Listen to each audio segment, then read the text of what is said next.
Assalamualaikum, apa kabar anak-anak ibu semua? Mudah-mudahan kita semua diberi kesehatan dan tak kurang satu apapun jua.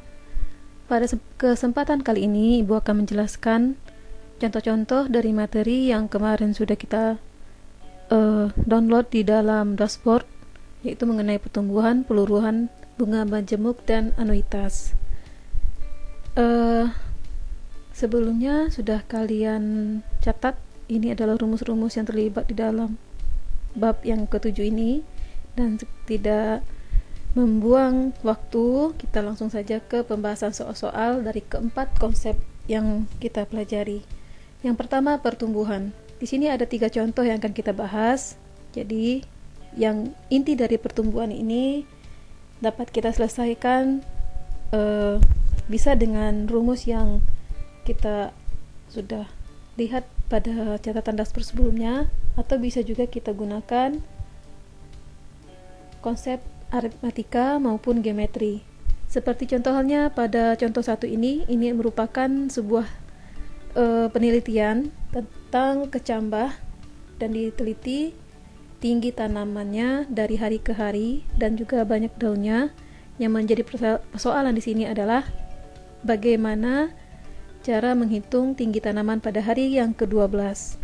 Setelah kita perhatikan angka yang terlihat pada tinggi tanaman di hari 1, 2, 3, dan seterusnya, itu merupakan sebuah barisan aritmatika yang mana mempunyai beda 1,5 cm.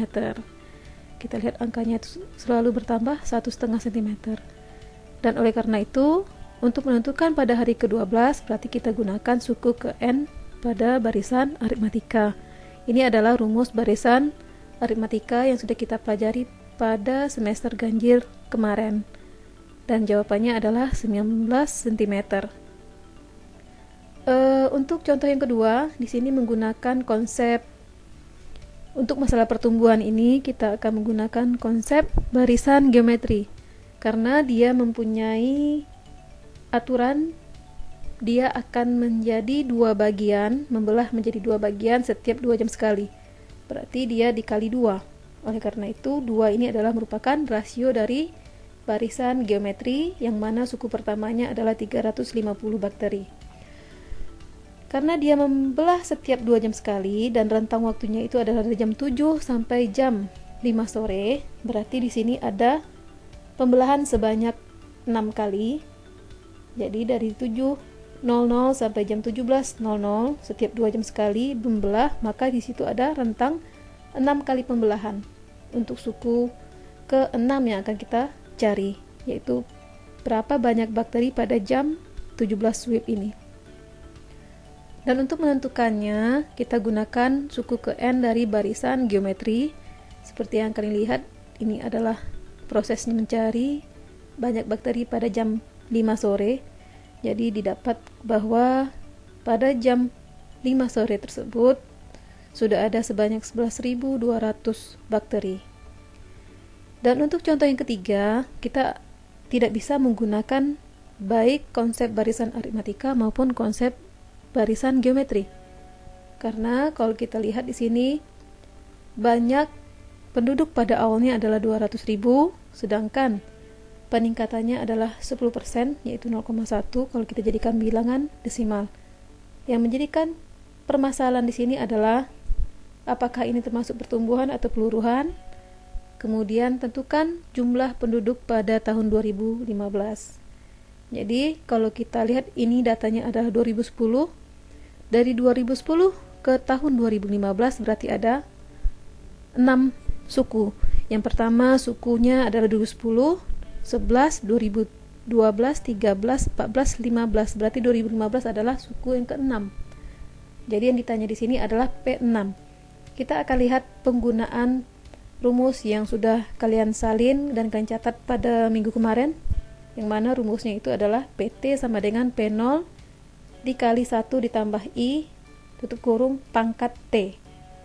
Yang mana T di sini adalah periode yang dibutuhkan. Dalam hal ini adalah 6. Jadi di sini kita akan masukkan angkanya, P0-nya 200.000, I-nya atau bunga persentase kenaikan jumlah penduduknya adalah 0,1 atau dalam bentuk persen 10%, yang kita gunakan adalah yang desimalnya saja, 0,1, sehingga kita bisa menjumlahkan dengan angka 1 dengan baik. Jadi kalau dalam bentuk persentase ini tentu agak rumit kalau kalian tuliskan dalam bentuk persentase. Jadi untuk memudahkan dan penjumlahannya dengan angka 1 terlihat mudah, kita jadikan 10% menjadi 0,1, dan 1 ditambah 0,1 adalah 1,1, dan setelah dipangkatkan dengan 6, 1,1 pangkat 6 hasilnya adalah ini. Kemudian kita kali dengan 200.000, hasilnya adalah 354.312 kalau dibulatkan. Jadi banyak penduduk pada tahun 2015 adalah 354.312 orang. Ini adalah salah satu contoh soal yang menerapkan rumus yang sudah kalian catat pada minggu kemarin, yaitu mengenai pertumbuhan. Berikut kita akan lihat peluruhan. Kalau peluruhan tentu dari katanya saja meluruh, berarti angkanya itu berkurang. Jadi di sini ada contoh soal, suatu zat radioaktif memiliki waktu paruh 5 tahun dengan banyak zat radioaktifnya itu, yang pertama ada 25 gram, dan yang menjadi pertanyaan, berapakah sisa zat radioaktif setelah disimpan selama 50 tahun. Waktu paruhnya adalah 5 tahun. Ya, jadi apa itu waktu paruh? Waktu yang digunakan zat radioaktif untuk meluruh menjadi setengahnya. Berarti dia meluruh, berkurang menjadi setengahnya. Nah, kalau kita buat periodenya sampai 50 tahun, 5 tahun setelah dia 25 gram itu adalah periode 1, 10 tahun kemudian itu adalah periode 2, dan sampai ke 50 tahun kemudian itu adalah periode 10. Dapat kita lihat dari awal sampai 50 tahun kemudian. Jadi periodenya itu atau T-nya dapat kita buat adalah 10. Dengan P0 atau banyak zat radioaktif pertama adalah 25 gram, dan rasio atau R-nya kita buat setengah karena dia berkurang menjadi setengahnya, berarti R-nya sama dengan setengah. Yang ditanya berarti P10, P50 tahun kemudian, berarti periode 10 berarti P10.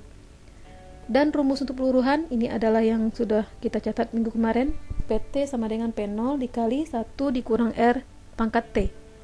P0 nya 25 gram, R nya setengah, T atau periodenya adalah 10. Dan berdasarkan perhitungan, setelah kita lihat, hasilnya adalah setengah dipangkatkan 10, hasilnya adalah 1/1024 dikali 25, hasilnya adalah 0,024 gram. Nah, inilah sisa dari zat radioaktif setelah 50 tahun kemudian.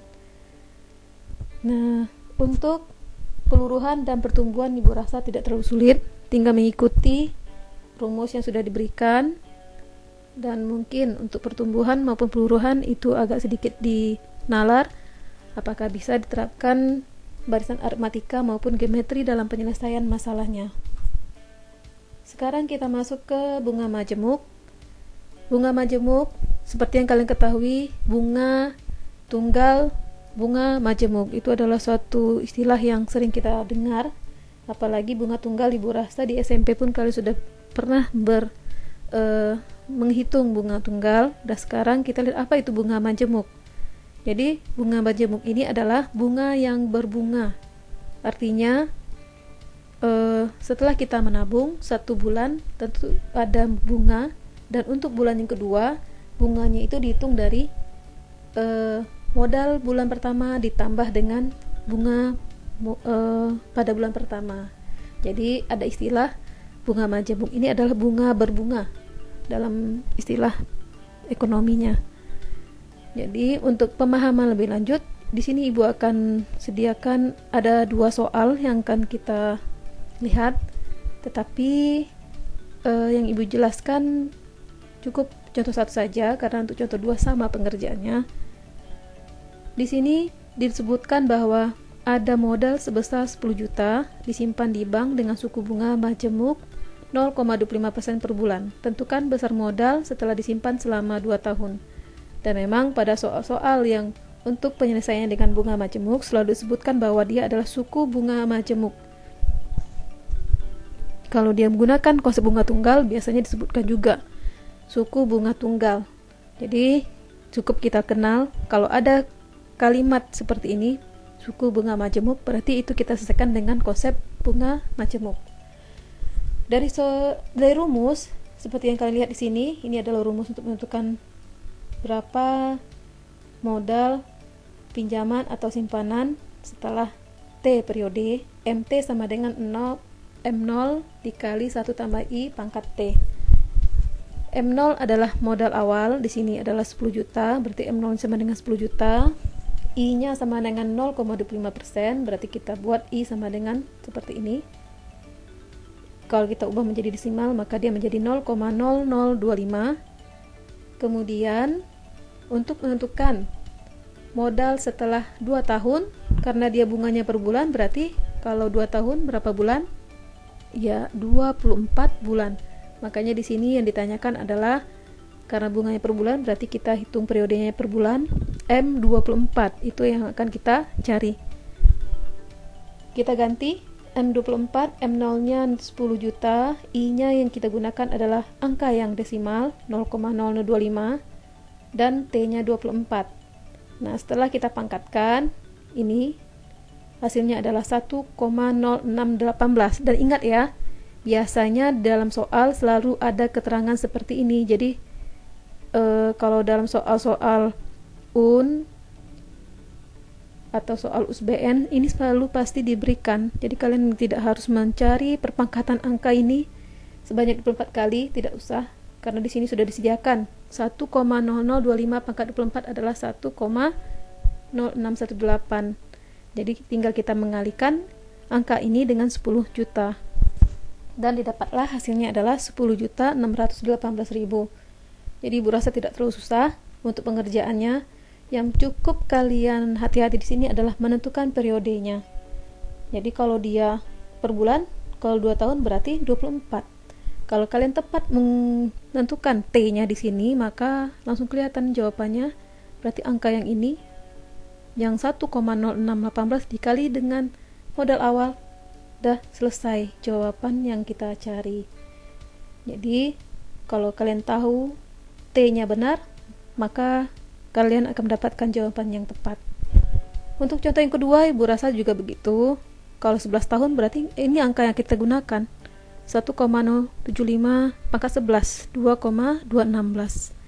Langsung dikali dengan M0 nya ini 8 juta, maka hasilnya ini adalah 17.728.000. Sangat gampang kalau kalian bisa memahami dengan tepat. Berikut anuitas yang mungkin kita harus fokus di sini. Jadi di sini Ibu akan sediakan ada 2 contoh soal. Apa itu anuitas? Seperti yang sudah kita lihat di halaman awal di materi ajar yang share di awal minggu kemarin. Anuitas itu adalah sebuah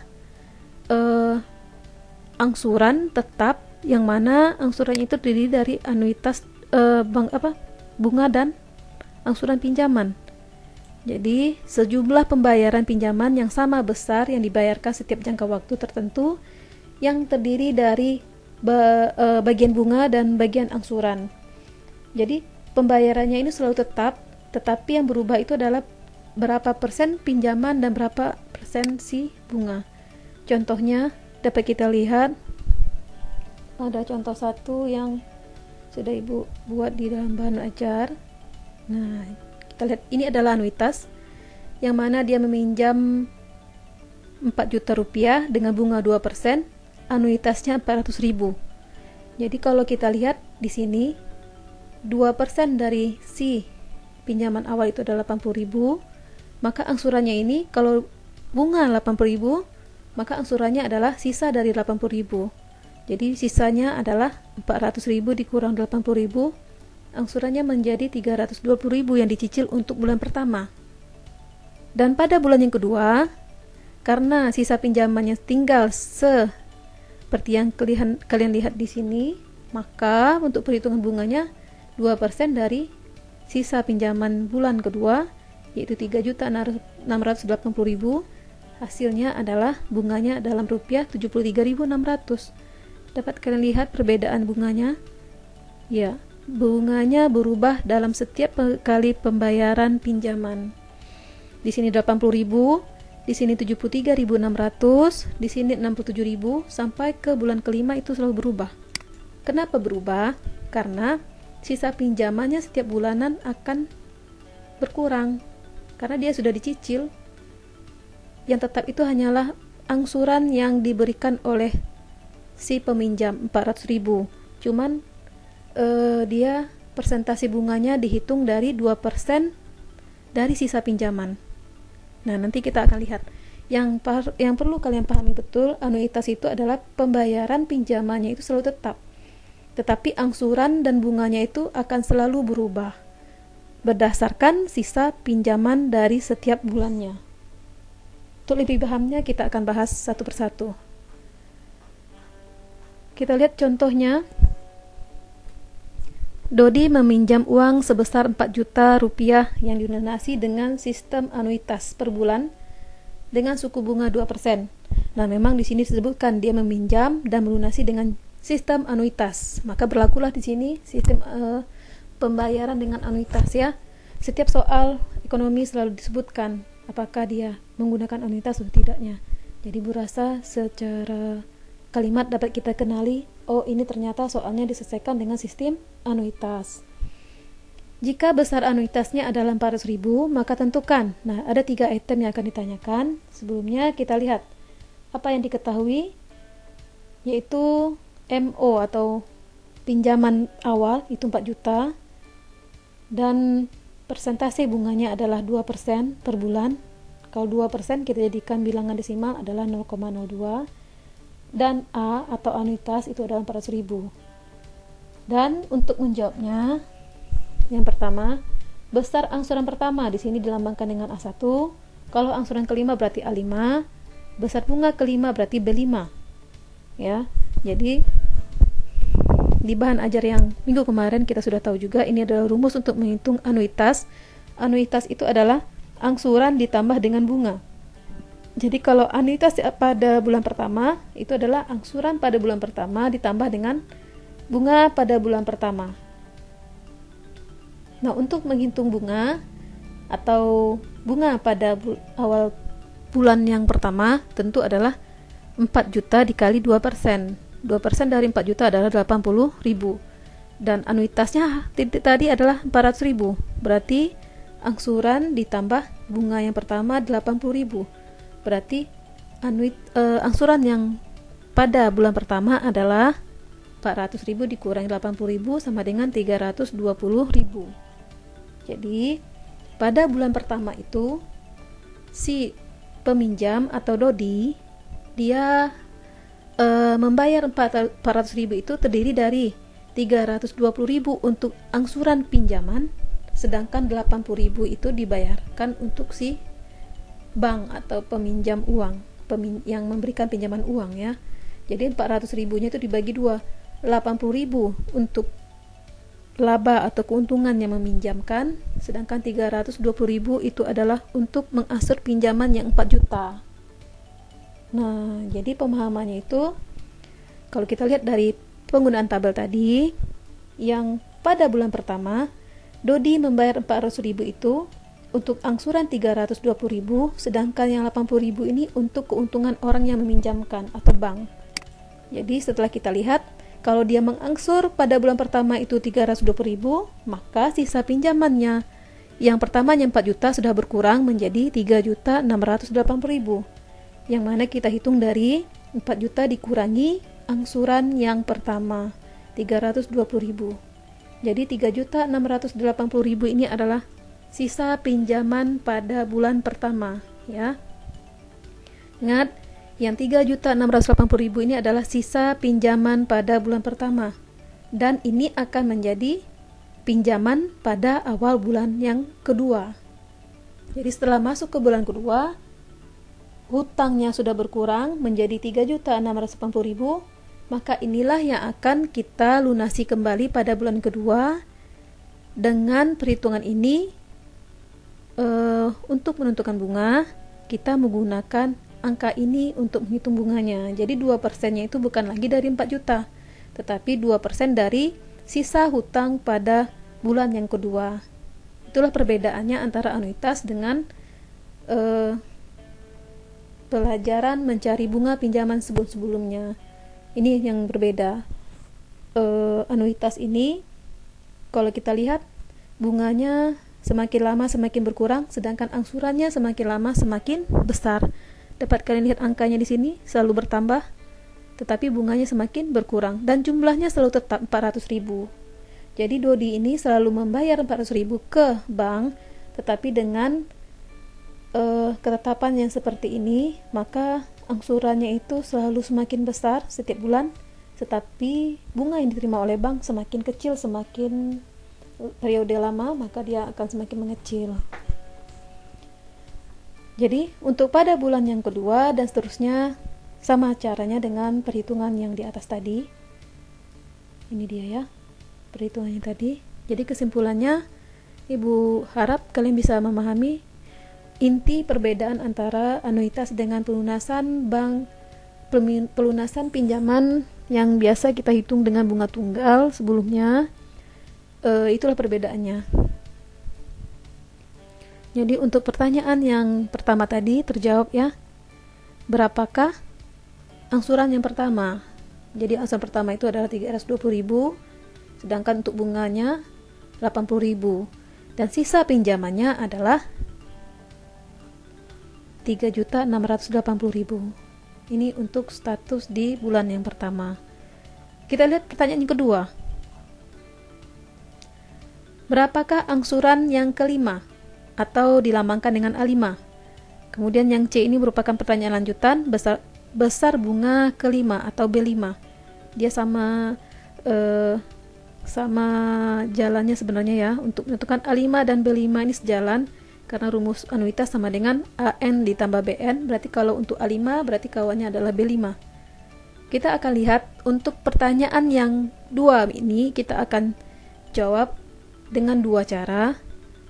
Yang cara yang pertama, kita akan gunakan rumus yang sudah ada kalian lihat di dalam modul, dan cara yang kedua kita akan selesaikan dengan cara yang tadi, dengan melengkapi tabel yang ini seperti perhitungan yang sudah kita lakukan di atas tadi ya. Jadi untuk supaya berkesinambungan, Ibu akan jawab pertanyaan yang B dan C ini dengan cara yang kedua, yaitu sama dengan cara yang sudah Ibu jelaskan tadi yang pertama. Jadi kita akan lakukan ini lagi untuk pada bulan kedua pada tabel berikut, baru kita lihat nanti cara yang pertama. Nah, kita menyambung karena ditanya adalah angsuran yang kelima dan bunga yang kelima, berarti jawabannya sudah ada di sini ya. Ini dia, angsuran yang kelima adalah 346.378, sedangkan bunganya adalah Rp53.621. Dan untuk mencapai angka ini harus kita lengkapi terlebih dahulu baris per baris, baris 2, baris bulan ketiga, baris bulan keempat, sampai baris bulan yang kelima. Bagaimana cara menentukan untuk bunga? Untuk yang di sini sama seperti yang sebelumnya, 2% dari sisa pinjaman atau pinjaman awal bulan. 2% dari 3.680.000 adalah 73.600.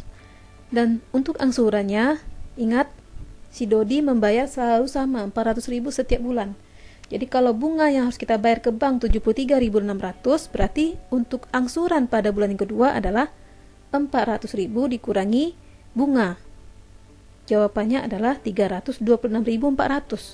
Berarti bunganya di sini berkurang lagi sebanyak 326.400. Dari 3.680.000 setelah bulan yang kedua diangsur oleh Dodi sebanyak 326.400 untuk melunasi pinjaman. Artinya apa? Pinjaman yang sekarang sisanya adalah 3.353.600. Inilah sisa pinjaman pada bulan yang kedua setelah dilunasi oleh Dodi. Dan 3.353.600 ini akan menjadi pinjaman pada awal bulan yang ketiga. Nah, jadi kalau kalian langsung pindahkan saja angka yang ada di sini ke dalam kolom yang baris ketiga yang baru, Dan ini yang akan menjadi pinjaman pada awal bulan yang ketiga yang harus dilunasi oleh Dodi. Dan seterusnya, untuk menentukan berapa bunga pada bulan ketiga, tetap 2% dari pinjaman awal. Berarti 2% dari Rp3.353.600. Jadi bunganya adalah setelah dilakukan perhitungan Rp67.072. Nah, inilah bunga yang harus diberikan Dodi ke bank. Dan berapakah angsuran yang akan dia berikan untuk mencicil utangnya? Berarti sisa dari bunga ini 400.000 dikurang bunga 67.072 rupiah. Dan didapatkanlah angsuran pada bulan ketiganya adalah 332.928.